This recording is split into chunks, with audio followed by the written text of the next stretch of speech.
Welcome back to a new post today. Let's start our new series with regard to the 2026 UPSC Civil Services Preliminary examination for 2026, that's next year. Let's see the very first issue of the current affairs for June 1st. The first is about the Chief of the Defence Staff. Now he is the principal military authority and the senior most appointment of the Indian Armed Forces. He is the overall professional head of the three armed forces, the Navy, Army and the Indian Air Force. He is the highest ranking military officer in service, responsible for overseeing inter-service jointness across all the disciplines.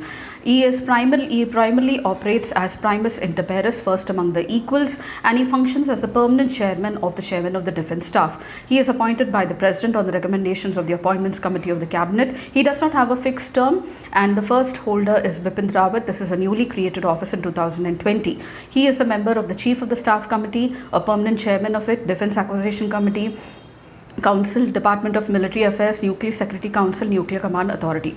Now, the Shangri-La dialogue is being attended by the Chief of the Defence Staff in Singapore. It is named after the Shangri-La Hotel, in which it was first held in 2002. It is conducted by the International Institute of Strategic Studies, and it is a replacement to the ASEAN Regional Forum. It is a track 1 dialogue. That means it is an official dialogue between the heads of the states and the military chiefs of the country. Iran has amassed more uranium, says IAEA. Iran is increasing the concentration of the uranium isotope 235. What is enrichment of uranium? Enrichment means increasing the concentration of uranium-235 for producing energy, which requires 3 to 5% of uranium-235, and to make nuclear weapons we need at least 90% or higher.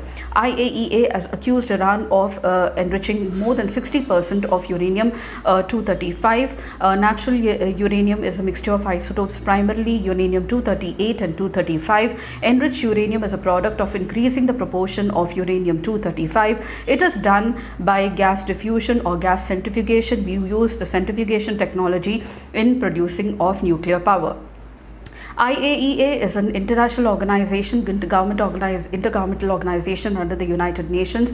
It was established in 1957. It is an autonomous international organization headquartered in Vienna, Austria. According to the Nuclear Non-Proliferation Weapons Treaty of 1968, all the non-nuclear weapons, all non-nuclear powers are required to negotiate a safeguard agreement with IAEA and given the authority to monitor nuclear programs and also inspect nuclear facilities.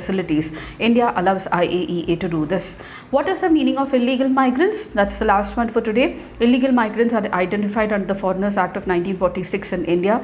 They are the persons who have lack of valid documents or a visa. They overstay the visa, that is after the permitted date. They are foreigners under the Foreigners Act of 1946 and they do not have a clear nationality. India is not a signatory to the 1951 Refugee Convention, and also it does not follow need not follow the principle of non-refoulement, which means prohibiting the states from returning individuals to a country where they face the real risk of persecution, torture and human rights violation. The principle applies to refugees and asylum seekers and ensures that they are not sent back to the place where their lives are in danger. And this does not apply to India because India is not a signatory to the 1951 Refugee Convention. Illegal migrants are detained and they are also sometimes sent to the foreigners, the tribunals as well. What are the exceptions to 10th schedule? There are certain exceptions. The merger, if a member goes out of the party due to the merger of the party with another party, the merger takes place when 2/3 of the members of the party have agreed to such a merger.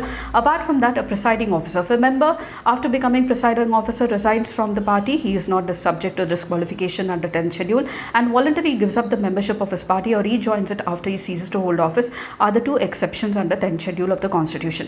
These are the most important points I thought I should be tracking for you for June 1st. If you did, please do like, share and subscribe, and don't forget to comment at the end of the video. I shall see you in my next post. Until then, it's very happy learning.